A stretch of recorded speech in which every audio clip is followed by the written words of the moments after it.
Então, vamos lá. Pessoal, então, ó, hoje, o tema da nossa aula vai ser a lei de Hooke e o módulo de elasticidade longitudinal, certo? Porém, esse é só uma parte inicial para a gente alcançar o nosso segundo objetivo, que é falar um pouquinho sobre as deformações nas barras axiais, tá? Então, para a gente conseguir falar sobre as deformações nas barras axiais, a gente precisa antes lembrar o que é a lei de Hooke, entender o que é o módulo de elasticidade longitudinal, né, que também é conhecido como módulo de Young, para a gente entender a demonstração das fórmulas para cálculo da deformação em barras axiais, certo? Então, vamos lá. Bom, as nossas estruturas atuais, elas são pensadas e calculadas para suportar pequenas deformações, tá? Por que pequenas deformações, pessoal? Porque a gente não pode sentir nenhum tipo de movimentação, obviamente, nas estruturas. Mas não é porque elas vão se romper e elas vão entrar em ruína, não é isso. É porque simplesmente a gente tem um desconforto para o usuário, né? Então, assim, por isso que a gente aceita apenas pequenas deformações, tá?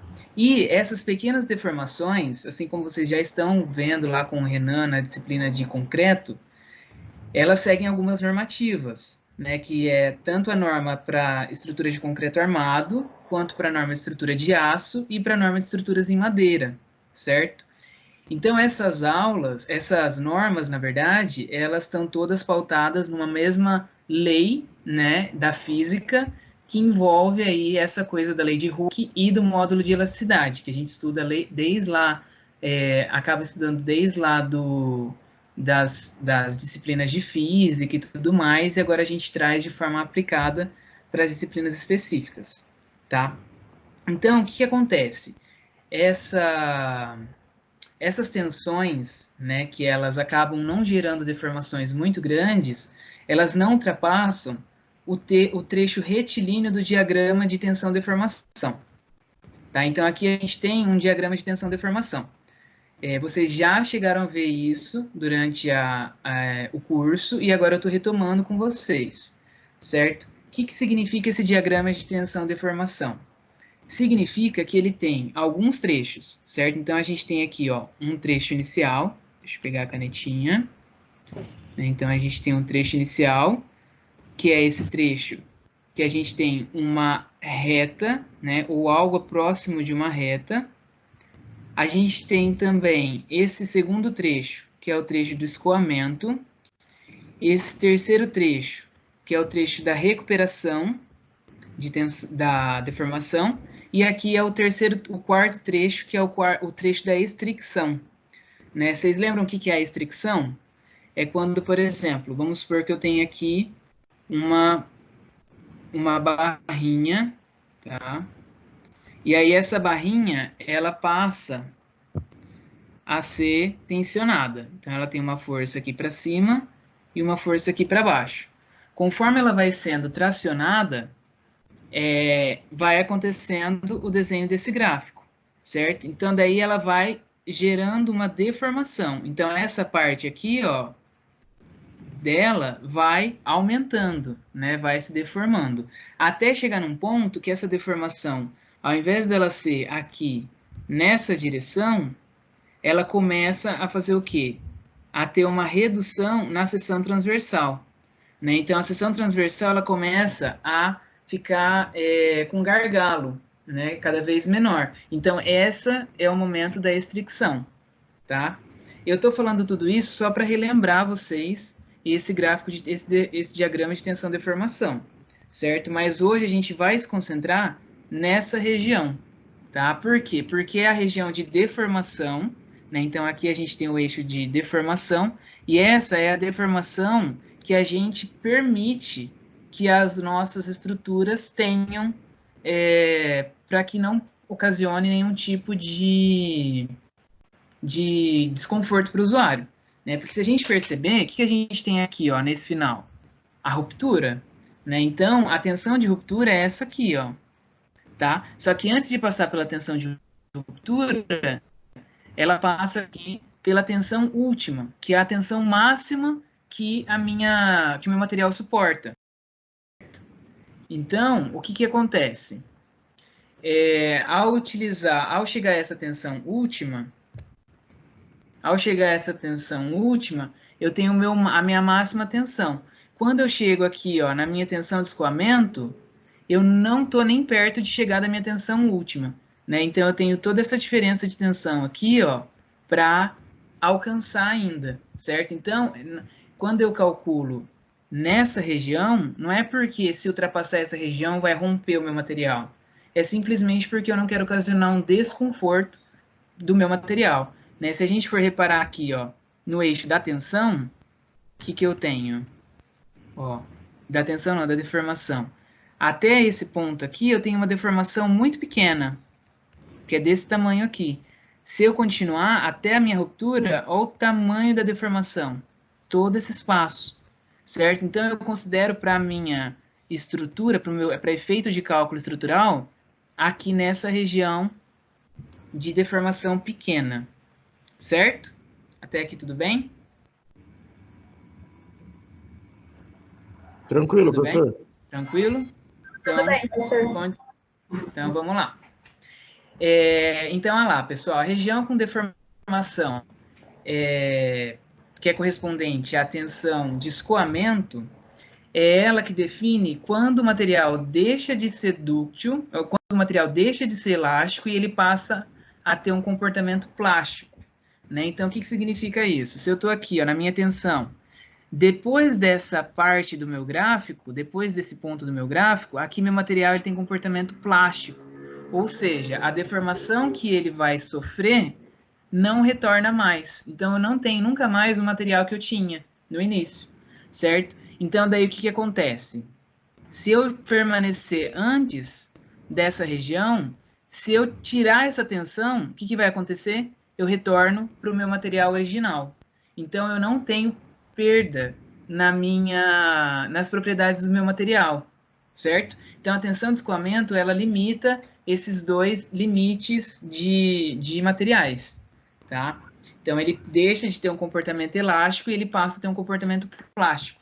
Só que, o que acontece? No meu cálculo estrutural, eu não quero que o meu material deixe de ter esse comportamento elástico. Eu não quero. Por quê? Porque se ele deixa de ter esse comportamento elástico, ele passa a ter um comportamento plástico e eu já perdi tudo aquilo que eu tinha previsto, né? Então, aquela previsão de material que eu estou utilizando na minha estrutura, eu perco, né? Então, o ideal é que eu continue sempre, que eu permaneça sempre no regime elástico, tá? Por quê? Porque é nesse regime elástico que eu tenho o quê? Uma deformação proporcional, certo? Então, eu tenho uma proporcionalidade entre a minha deformação e a minha tensão, né? E aí, por que eu tenho essa proporcionalidade? Porque eu tenho aquela coisa de ter um gráfico próximo de uma linha reta, certo? Então, se eu tenho uma reta, né, eu tenho uma proporção.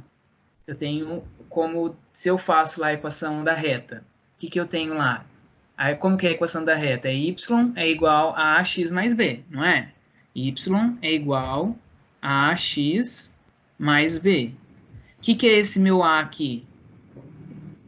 É a inclinação da minha reta, né? Então, quer dizer que se eu tenho esse valor de A, eu tenho uma proporcionalidade. E o meu módulo de elasticidade, ele vai ser justamente, né, o módulo de elasticidade, a letra E, ele vai ser justamente essa constante de proporcionalidade da minha reta, tá? Então, lá na análise do diagrama de tensão e deformação, a gente tem que se concentrar nesse trecho retilíneo, né? Então, só reforçando um pouco mais, por quê? Porque ele está no regime elástico, tá? Que permite o carregamento de cargas no material, causando uma deformação, porém, quando descarregado, o material retorna, ó, ele tem um retorno ao seu comprimento inicial, certo? Então, é assim, é dessa forma que a gente trabalha com os materiais na engenharia, tá? Então, o que acontece? Tem um outro detalhe. Esse diagrama aqui, onde acontecem todas essas etapas, né, de deformação proporcional, depois escoamento, recuperação, restrição, são materiais de característica dúctil, né? Então, são os nossos aços, os nossos materiais metálicos, materiais que são plásticos, né, à base de polímeros, certo? Materiais frágeis já não se encaixam nesse tipo de situação, né? Mas, enfim, a gente tem uma outra forma de lidar com ele. Hoje a gente está falando especificamente de materiais que são dúcteis, certo? Então, olha lá, nesse trecho da constante de proporcionalidade, então nesse trecho retilíneo, que é o início da minha tensão-deformação, eu tenho a lei de Hooke. Né? Então, o que é a lei de Hooke? A lei de Hooke diz que a tensão é igual à deformação, a deformaçãozinha que é esse E menor, vezes o meu módulo de elasticidade, que é o E maior, que é o E maiúsculo, tá? Então, lembra que eu calculava a tensão como sendo pressão sobre a área, força sobre a área? Eu agora também posso calcular a tensão como sendo o módulo de elasticidade longitudinal e a deformação específica normal do meu material, tá? Então, se eu tiver essas duas informações, eu também consigo saber qual é a tensão que está acontecendo ali nesse meu material. Lembrando que só é válido se eu tiver nessa região, certo? Se eu tiver em outras regiões do meu gráfico, é impossível eu utilizar essa lei de Hooke, por quê? Porque eu não tenho proporção, entendeu? Tá vendo que eu tenho aqui, ó, uma curva de segunda ordem? Então, eu não tenho mais a proporção de uma reta, certo? Então, daí, essa lei de Hooke já não é válida. Então, a gente está se concentrando naquela primeira parte da minha curva, ok? Então, olha lá, ó. O que seria, então, esse módulo de elasticidade longitudinal, né? Então, nessa expressão, esse módulo de elasticidade, que é o E, ele representa a constante de proporcionalidade, né? Então, se eu tenho uma reta, o que vai ser a constante da proporcionalidade? Vai ser exatamente lá o meu coeficiente angular, né? O meu coeficiente de inclinação da minha reta, né? Então, esse vai ser o módulo de elasticidade. E ele também pode ser conhecido como módulo de Young, porque foi esse cara, né, que foi um físico inglês, que definiu essa constante. Tá? Então, a gente pode conhecer ela como módulo de Young ou constante de proporcionalidade. E o módulo de elasticidade em si, ele é uma propriedade mecânica muito importante. Por quê? Porque ela, de acordo com o tipo de material, eu tenho um módulo de elasticidade diferenciado, certo? E por ser diferenciado, eu preciso conhecê-lo para poder utilizar nos meus cálculos estruturais da forma correta, certo? Então, eu preciso entender o que é o módulo de elasticidade, tá? E aí, o que acontece? Se a tensão do material for maior do que o limite de proporcionalidade, eu deixo de ter um diagrama de tensão-deformação em linha reta, e aí o módulo de elasticidade ele passa a perder o seu valor. Então, daí eu já não consigo mais ter uma previsão do que é o meu material. Eu consigo, depois, por meio de outros cálculos, definir o que é esse módulo de elasticidade. Mas eu já não eu defini qual que vai ser a característica do material. Mas eu já não posso mais usar o módulo de elasticidade longitudinal, certo?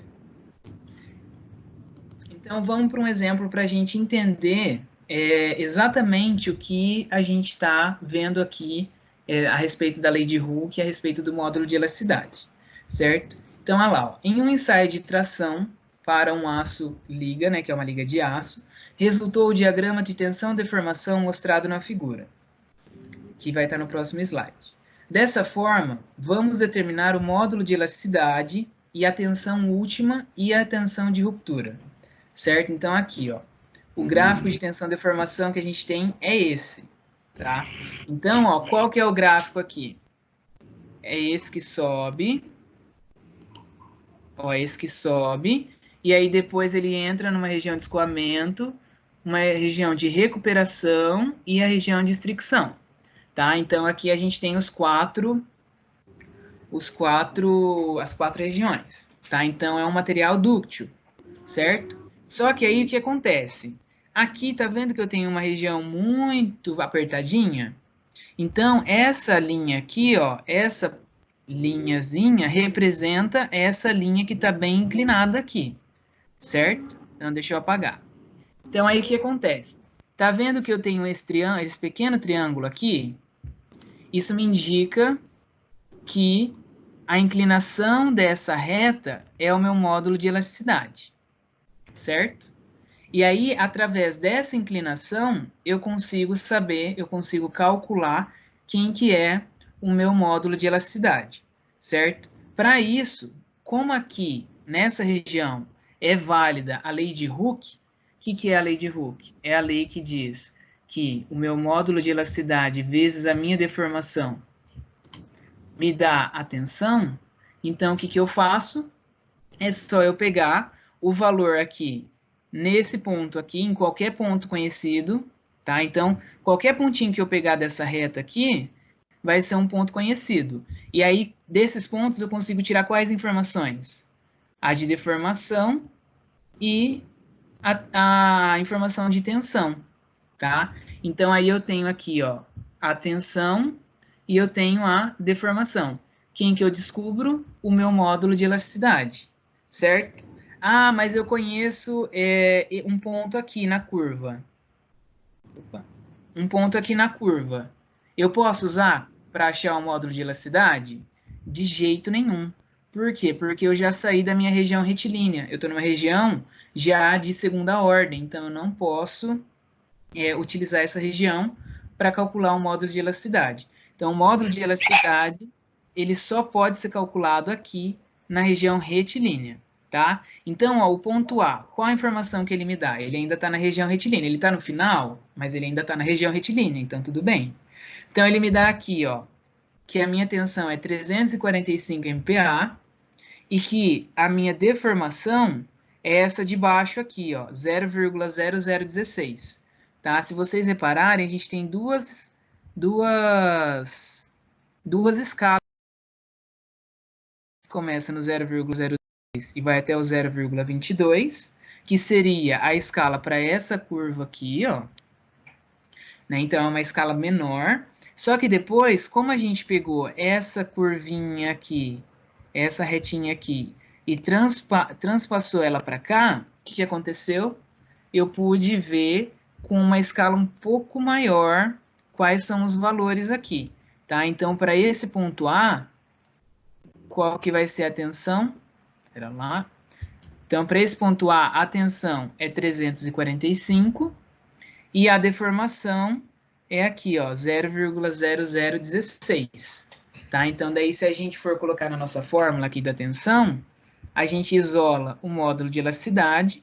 Então, eu pego essa tensão, eu pego essa deformação e passo aqui, ó, dividindo a minha tensão, e eu vou ter 345 MPa, que é a minha tensão no ponto A, e o 0,016 milímetros por milímetros, que é a minha deformação no meu ponto A, e eu consigo encontrar o meu módulo de elasticidade, que é 215.625 MPa.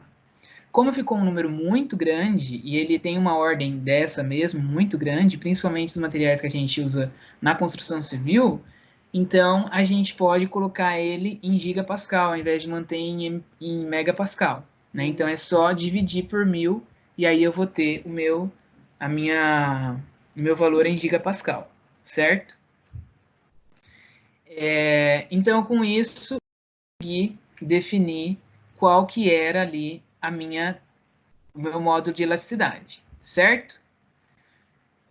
A partir daqui, então, pessoal, a gente já pode começar a conversar sobre as deformações nas barras sujeitas a cargas axiais, tá? Por quê? Porque agora a gente já sabe que essas deformações, elas só são admissíveis no trecho retilíneo do meu gráfico de tensão e deformação, então é só onde é válida a lei de Hooke, tá? E por isso eu consigo, então, fazer a demonstração, entender como calcular a deformação das barras que estão sujeitas às cargas axiais, certo? Então, olha lá, o que são essas deformações? Elas são deformações que são provocadas por tensões, e essas tensões elas podem aumentar a minha peça, assim como elas podem reduzir a minha peça, né? Então, qual que vai ser a diferença? Quando que ela vai aumentar? Quando o esforço nessa barra axial ela for de tração, né? Então, o que é uma barra axial? É uma barra em que um dos comprimentos dela é muito maior do que os outros dois. Ou seja, se aproxima de uma viga, por exemplo, se aproxima de um pilar, certo? Nesse caso aqui, a gente pode pensar que é uma viga representada.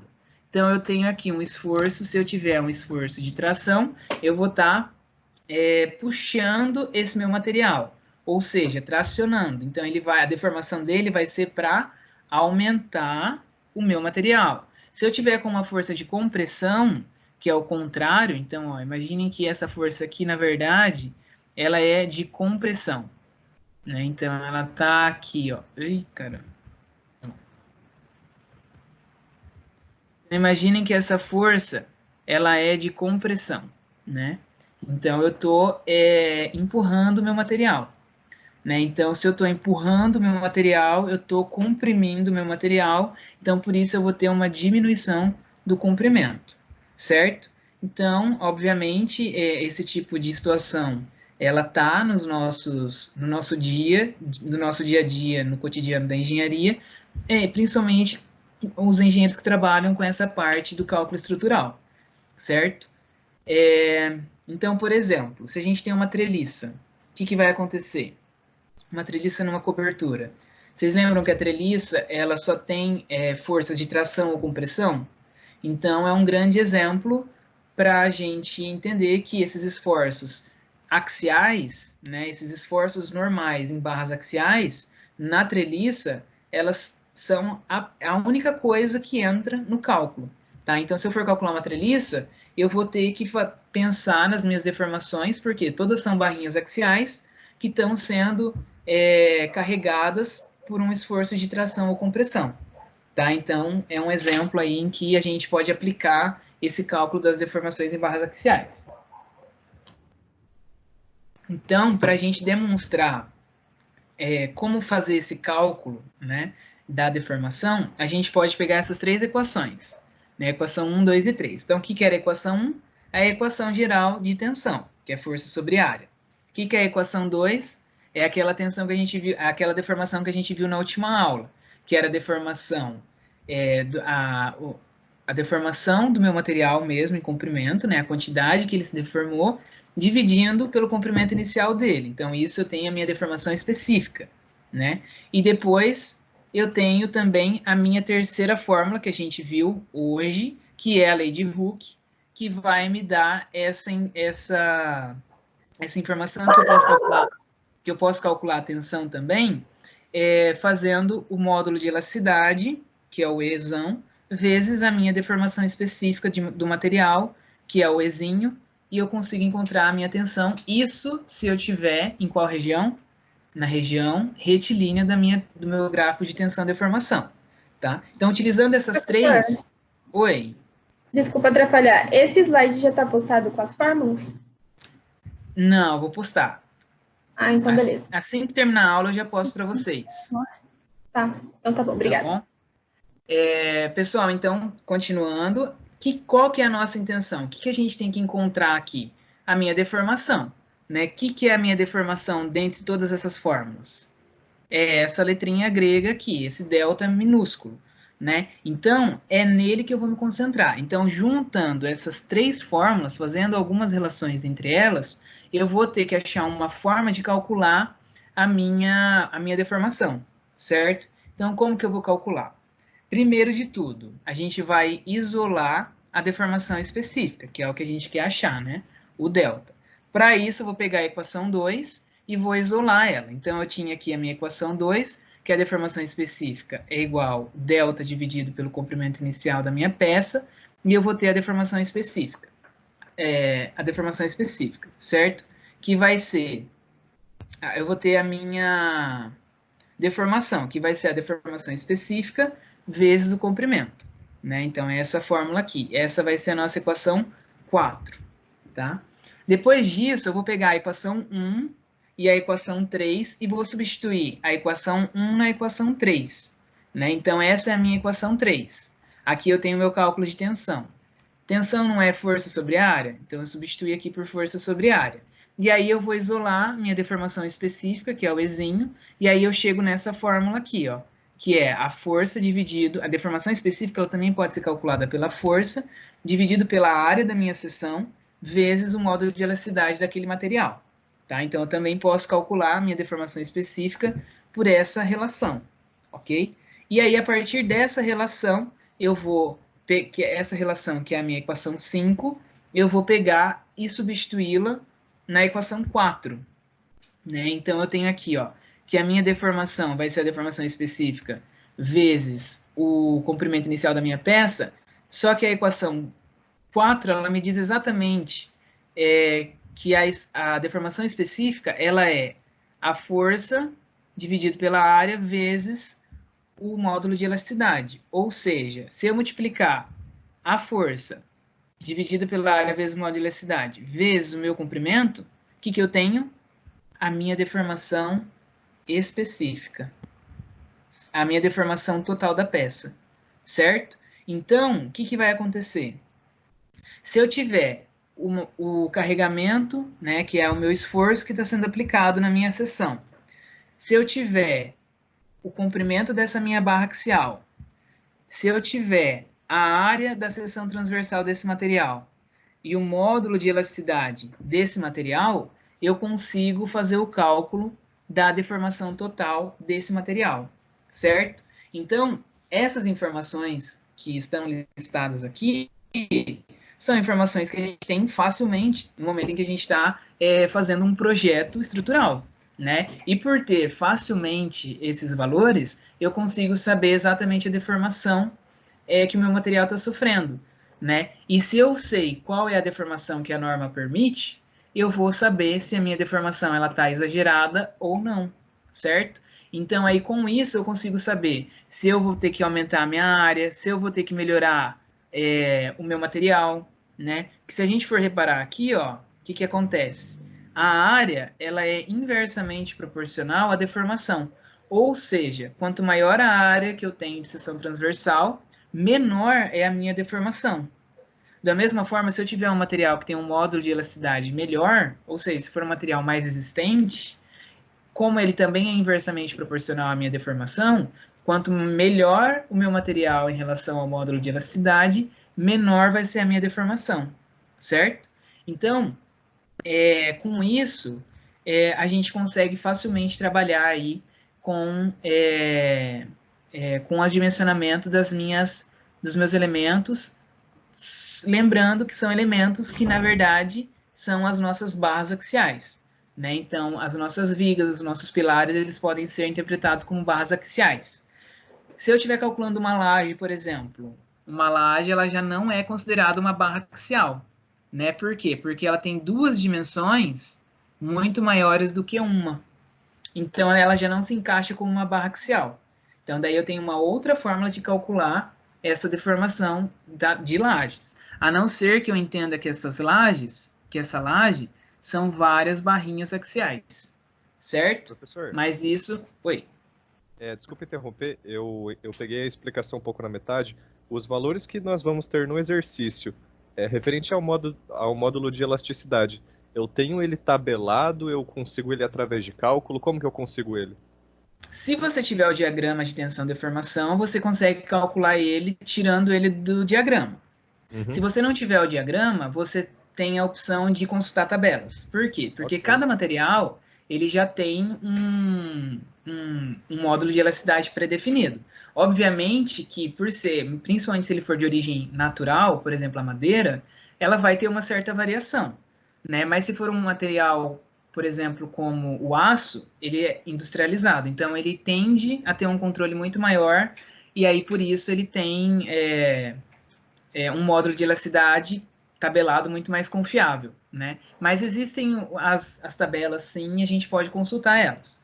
Nos exercícios, geralmente, o enunciado traz esse valor de módulo de elasticidade. Se, óbvio, não for para calcular ele, porque eu posso dar o valor da deformação e pedir para que vocês calculem um módulo de elasticidade, tá? Mas o módulo de elasticidade em si, ele é de fácil acesso, tá? Então, Beleza, pode ficar tranquilo com isso, quanto a isso. tranquilo. Valeu, professor. Tá? É, Então, pessoal, concluindo, né, a gente tem que fazer algumas considerações que são importantes, que na verdade eu acabei já comentando com vocês, mas a nossa variação do comprimento, então a nossa deformação, seja ela negativa ou positiva, ela depende da carga aplicada, ela depende do comprimento inicial do meu material, ela depende da minha área transversal e do meu módulo de elasticidade longitudinal. Né? Então, assim, essa é uma variável dependente de várias outras variáveis. Né? Então, qualquer coisa que eu alterar, eu posso acabar melhorando ou piorando essa característica que é a deformação nas barras axiais. Certo? Todas essas características são características geométricas da barra.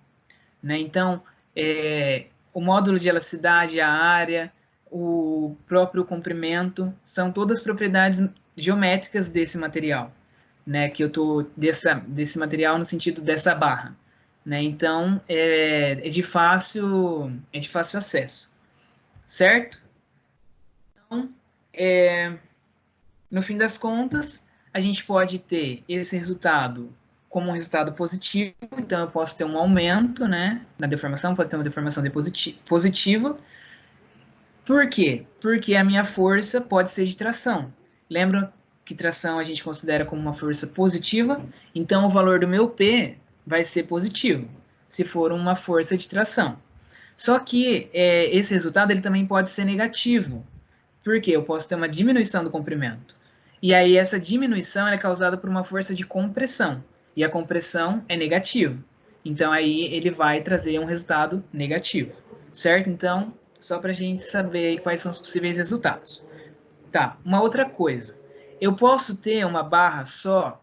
Posso ter uma barra só, é um cenário perfeito, né? Então, uma viga que ao longo de toda a viga eu tenho a mesma quantidade de material, mesma quantidade de concreto, mesma quantidade de aço, ou enfim, é a mesma madeira, só que eu posso ter barras associadas, né? O que são essas barras associadas? São barras em que, ao longo do comprimento dela, eu tenho alteração ou da minha área, então tá vendo aqui, ó, pera lá. Então aqui, ó, nessa região aqui eu tenho alteração do quê? Da minha área, né? Porque eu consigo ver facilmente aqui, ó, a área aqui tem 600 milímetros quadrados e a área aqui tem 200 milímetros quadrados. Ou seja, se eu for fazer o cálculo aqui, eu vou ter que alterar a minha área. Então eu já tenho dois trechos diferentes. Além disso, o que eu tenho aqui, ó? Nessa seção transversal, eu tenho a aplicação de uma força de 500 kN. Então, nessa seção transversal, eu tenho uma aplicação de uma força de 500 kN. Isso faz com que mude o quê? Isso faz com que mude a minha força, certo? Então, eu também não tenho as mesmas características ao longo da minha barra inteira, tá? Muitas vezes eu não vou ter diferença nenhuma de material, eu não vou ter diferença nenhuma de área de seção transversal, mas eu vou ter diferença em quê?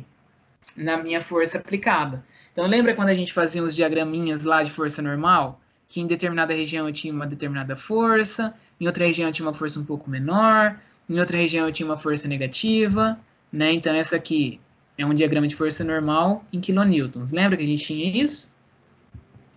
Então, aí agora, com isso, em cada região dessa, eu tenho o quê? Um P diferente, certo? E esse P vai influenciar na deformação. Mas como que eu vou calcular, então, a deformação para essa barra, já que ela muda? É só eu fazer a somatória da deformação de cada trecho, certo? Então, se eu tenho N trechos, né, nesse caso, I trechos, eu vou separar a minha barra em I trechos e calcular a minha deformação para cada trecho. Tá vendo aqui, ó? P1 vezes L1 vezes A1 vezes E1. P2 vezes L2 vezes A2 vezes E2. E assim vai, certo? Então, eu vou calcular a deformação para cada um desses trechos e, no fim das contas, vou somar todos eles, né? Então, eu vou ter uma somatória de todas as deformações para saber qual foi a minha deformação total, certo? Então, agora a gente vai fazer um pequeno para que a gente vai iniciar o exemplo, né? E aí, levando em consideração isso que a gente conversou, o exercício ele vai ser finalizado como uma atividade para vocês entregarem no fórum, tá? E além disso, além de terminar esse exemplo, vocês vão ter mais uma questãozinha para resolver, tá? Então, a gente está quase finalizando a aula, para que vocês possam treinar isso, certo? E eu vou ficar online lá no fórum para vocês, terem esse subsídio, tirar dúvida, enfim, fazer qualquer tipo de pergunta. A gente vai interagindo lá, certo? Então, ó, como que ficou dividido aqui? Essa barra, né, associada, a gente pode dividir ela em 3 trechos diferentes, certo? Quais são esses trechos? Os trechos são o trecho 1, em que eu tenho a área de 600 milímetros quadrados, mas aqui, a partir dessa parte, eu tenho uma força aplicada, então eu já tenho uma variação na minha força. Depois disso, eu tenho esse trecho 2, que é esse trecho aqui. Por quê? Porque a partir daqui, eu tenho uma alteração de área, né? Então,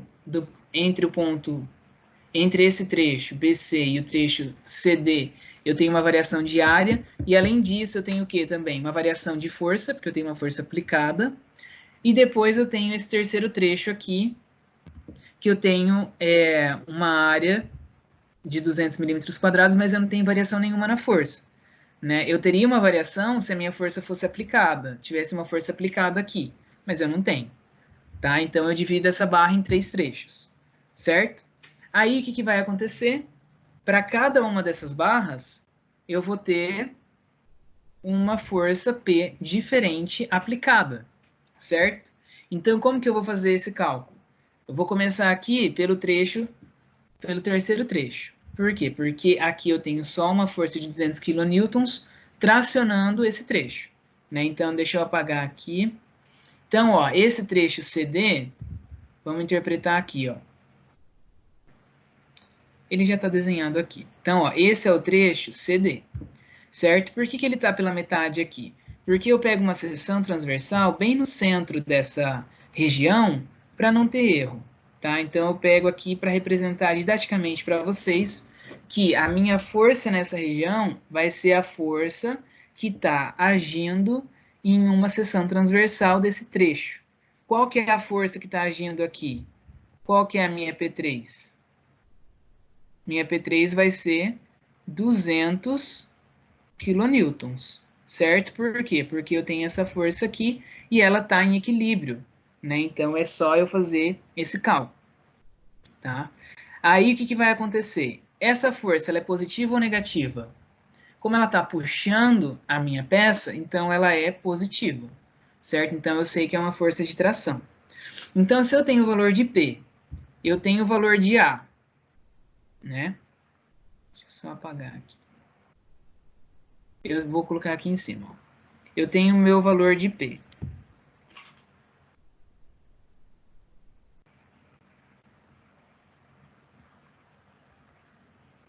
Que vai ser 200 kilonewtons.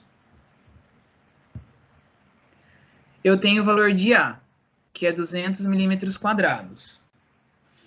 Eu vou ter o valor de E, que o meu exercício precisa me dar. E eu vou ter o meu valor de L, que é o comprimento inicial, que é 400 milímetros, o comprimento desse trecho. Então, com isso, eu consigo calcular quem? A minha deformação, certo? Que é o meu Dzinho, que é o que eu quero saber. Só que essa deformação é a deformação do trecho CD. Eu vou ter que depois calcular o do trecho BC e o do trecho AB. Qual que é o desafio de vocês? Saber qual que é a força que está agindo em cada um desses trechos. E aí, o que vocês vão ter que fazer? Um diagraminha de força normal, certo? Ou ir só raciocinando, né? Então, ó, nessa região aqui, ó, nessa seção transversal. Quem que está agindo? Se eu olhar aqui, ó, para esse lado aqui. Vamos olhar para direita, né? Então, eu vou ter uma força positiva de 200 e uma força negativa de 300. Ou seja, qual que é a força agindo nessa seção? 200 menos 300, então é menos 100. Então, aqui eu já tenho uma compressão acontecendo, certo? Então, essa força P é a minha força interna, tá? Então, é a minha força interna, certo? Então, vamos lá para o nosso exemplo. Então, essa vai ser aqui, ó, nesse exemplo, eu estou considerando que o módulo de elasticidade do meu material são 200 gigapascais, né? Então, vamos lá. Ó. A associação de duas barras cilíndricas de aço fixadas em um apoio rígido e indeformável apresentam características conforme indicado na figura, com um módulo de elasticidade de 200 gigapascais. Determine a variação do comprimento total dessa peça. Então, o que a gente vai ter que fazer? É aquilo, né? Fazer a deformação do trecho 1, a deformação do trecho 2 e a deformação do trecho 3. Certo? Eu vou fazer aqui a deformação do trecho 1 para vocês. Tá? A deformação do trecho 1 vai ficar... Calma, vamos ter que fazer no slide anterior. Então, ó, a deformação do trecho 1, do trecho 1 não, do trecho C,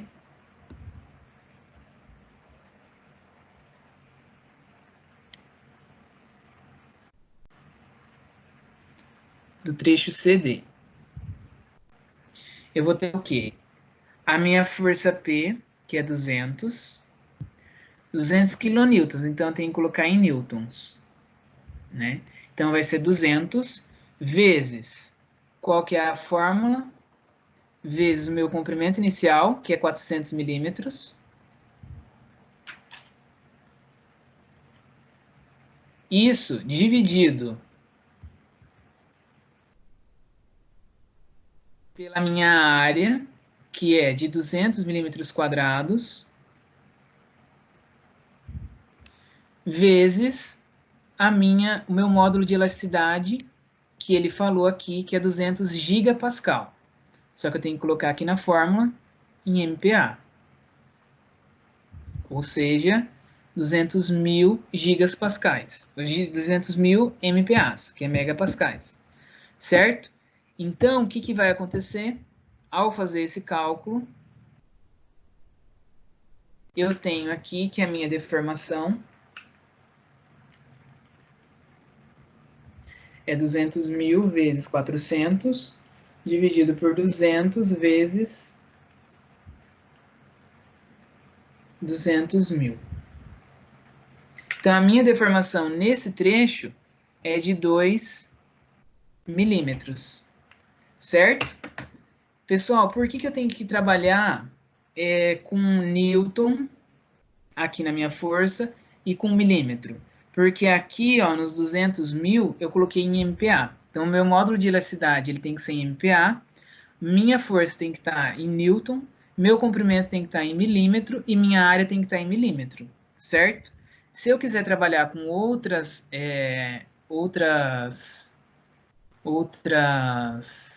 unidades de medida, eu tenho que pensar aqui em qual unidade de medida eu vou trabalhar o meu módulo de elasticidade, certo? Porque lembra que MPa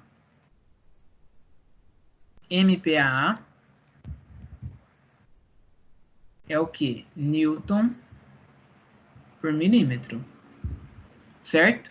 Então, eu preciso trabalhar dessa forma, ok? Então, agora, para a atividade para entregar no fórum, vocês vão finalizar esse exercício, certo? Então, eu já dei aí uma dica para vocês. Se vocês quiserem já, eu coloquei essa questão em anexo lá no fórum para vocês, certo? E a segunda questão que vocês vão ter que fazer vai ser essa aqui, ó. Ela é um desafio para vocês pensarem um pouquinho mais. Então, um fio de nylon está sujeito a uma tração de 9 newtons, sabendo que esse fio de nylon tem um módulo de elasticidade de 3,45 gigapascal e que a máxima tensão admissível é de 40 MPa, né? Então, assim, considerando que é a tensão de escoamento, né? Que é a máxima admissível. Ela é de 40 MPa, determina o diâmetro necessário para esse fio, para ele não ultrapassar essa tensão admissível, e o correspondente acréscimo percentual do fio, do comprimento do fio, tá? Então, eu vou dar uma dica para vocês. Na questão B, o percentual da variação do comprimento, ele vai ser calculado dessa forma aqui, ó. É o comprimento, é o 100%, né? Menos o comprimento inicial dividido pelo comprimento inicial mais a deformação que vocês calcularem, né? E tudo isso vezes 100 porque é a percentual, tá? Então aí vocês vão usar essa fórmula para calcular essa variação do comprimento. O que vocês vão ter que determinar aqui? Vão ter que determinar qual vai ser a deformação dessa barra, desse fio, tá bom? Vocês vão reparar que eu não tenho o comprimento inicial do fio, tá? No exercício ele não me deu o comprimento inicial do fio. E é esse o desafio que vocês vão ter que pensar, tá bom? Qualquer dúvida, eu vou estar lá no fórum, disponível para vocês. O que eu tinha para aula era isso. Ficou alguma dúvida específica que vocês queiram já perguntar? Professor, não dá para você fazer mais uma parte desse exemplo, porque tá bem confuso, tipo, muito confuso. Ó, eu vou fazer a primeira parte de novo, né? Então aqui, ó. Esse é o trecho CD, certo? Por que ele é o terceiro trecho? Isso vocês entenderam? Porque eu tenho variação ou de área, ou eu tenho variação de força. Certo? Certo. Certo. Tá. Então, beleza.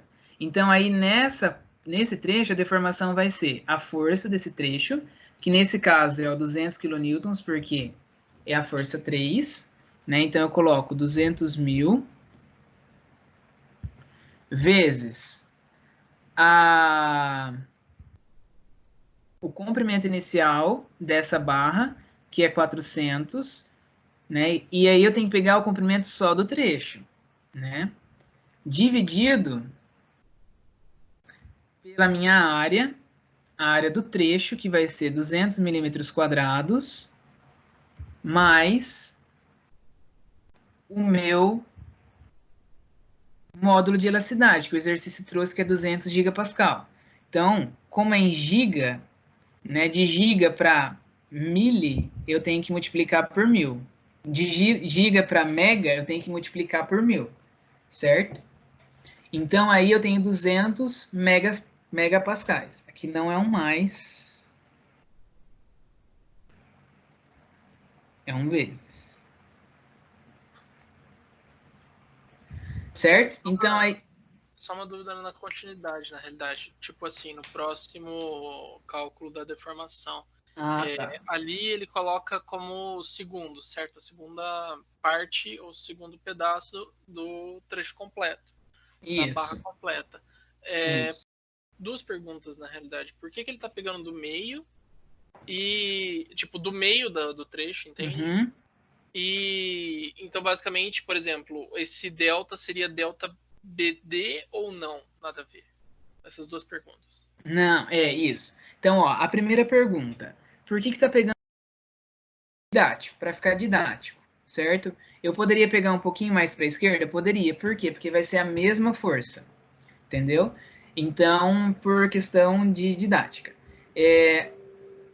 O segundo trecho que eu vou calcular, a deformação, ela vai ser a deformação só desse trecho, BC. Entendeu? E por quê? Porque eu já vou ter calculado a deformação do trecho CD. E aí você só vai calcular, só vai faltar eu calcular a deformação do trecho AB. E aí com isso eu tenho quem? Minha deformação total. Certo? Professor, uma dúvida. O segundo trecho que eu vou calcular vai ser onde muda a força. Seria entre o 300 e o 500, certo? Isso. Só que ele vai aumentar também a distância. Só que eu tenho que desconsiderar essa parte CD, porque eu já calculei a deformação nela ou não? Sim, você desconsidera ela, você esquece ela. É parte por parte, né? Porque a parte dela já foi calculada, né? Porque assim, por mais que eu considere a força 200 aqui no cálculo da força do trecho CD, BC, quer dizer, é porque eu tenho uma força interna que ela é influenciada por todas as outras forças. Então, daí volta lá naquilo que a gente conversava em resistência a materiais 1. Né? Então, eu tenho a força interna, que é a força normal. Né? Então, essa força eu preciso considerar. Então, o 200 eu considero. Mas é por isso, entendeu? A força que age aqui nessa seção é a força interna, que ela é influenciada pelo 200 e pelo 300. Agora eu fiquei com uma dúvida. Eu entendi que no segundo trecho vai ser influenciado 300 e 200. Mas Isso. a de 500, ela não entra nesse segundo trecho ainda? No segundo trecho, não. Por Sendo quê? que Porque ele é eu tô ali... BC, entendeu? Então, ele não entra, por quê? Porque eu tô olhando só para a esquerda. Eu lembro que eu tenho que escolher... Direita, desculpa. Eu lembro que eu tenho que escolher um dos lados para cálculo de força interna. Ou eu olho para a esquerda, ou eu olho para a direita. Por que eu escolhi olhar aqui para a direita? Porque eu já conheço o que tem aqui. Se eu quisesse olhar para cá, eu teria que fazer o quê? Calcular quem são as minhas reações de apoio aqui. Entendeu? Então, é um trabalho a mais. Certo? Entendi. Professor, apaga as anotações para eu tentar enxergar uma coisa rapidinho. Tá. Aonde a minha força muda de 300... Pera, calma. Só... Entendi O já a segundo sua ponto, dúvida. porque assim, ele muda exatamente onde muda o diâmetro da barra. Isso. Mas tá Então, vendo aqui, ó? eu não ia calcular para o mesmo diâmetro, só que com a força diferente? Não, por quê? Porque se eu pegar essa seção aqui, ó, qual que é o diâmetro dela? É o diâmetro maior. Sim, mas aí a Entendeu? força de 500 não tá fazendo... Ele Não, não tá estando aqui é aí de ainda. 500, não. Aqui é de 500, não. Mas a de 300 influencia. Por quê? Porque ela tá, se eu olhar ali para o lado direito, ela tá influenciando, né? O 200 e o 300. Agora, se eu cortar essa seção... É que, assim, tem uma bolinha que mostra onde a força começa a ser aplicada. E a Isso. força da bolinha de 300 é onde muda o diâmetro da barra. Por isso que eu não tô enxergando isso. Por que você tá pegando no meio das duas? Porque qualquer seção que eu pegar entre as duas aqui vai ser a mesma força. Entendeu? Ao longo de todo o trecho, eu tenho a mesma força. Justamente por isso que eu não preciso dividir em mais trechos. Porque eu tenho a mesma força normal. É que o Entendeu? comprimento muda, né, no caso daí. O comprimento Dependendo. muda. Então, daí vai mudar o meu... Não. Sabe por que não muda? Porque o comprimento ele só é influenciado pelo momento. Momento fletor, o comprimento influencia. Mas a normal não. Entendeu? A normal é puramente anormal. Entendeu? Não. Acho que a dúvida dele é em relação ao comprimento, ao L, o comprimento inicial. Tá, Porque o L vai varia, ser... entendeu? Não, mas aí eu tenho que considerar o trecho inteiro. Por quê? Porque a deformação é no trecho inteiro. Entendeu? Porque eu tô calculando, quando eu calculo a deformação, eu tenho um L aqui, né? Isso. Eu tenho um L ali, e aí o que vai acontecer? Esse L em relação ao trecho todo. Então, todo trecho que tem a mesma força normal P, ele é influenciado, entendeu? Não é só a partir dali. Claro que se eu quisesse calcular, por exemplo, qual que vai ser a deformação até aqui, ó, até metade da barra. Não metade da barra, metade desse trecho. Aí sim eu teria que considerar só até aqui, entendeu? Mas eu quero saber da barra inteira. Você entendeu? Tá, acho que eu entendi melhor agora. Eu entendi, beleza. Certo? Então aqui o L é do trecho todo. Agora o P, eu posso escolher qualquer parte do meu trecho aqui para fazer o cálculo da minha força interna que vai estar certo. Certo? Beleza.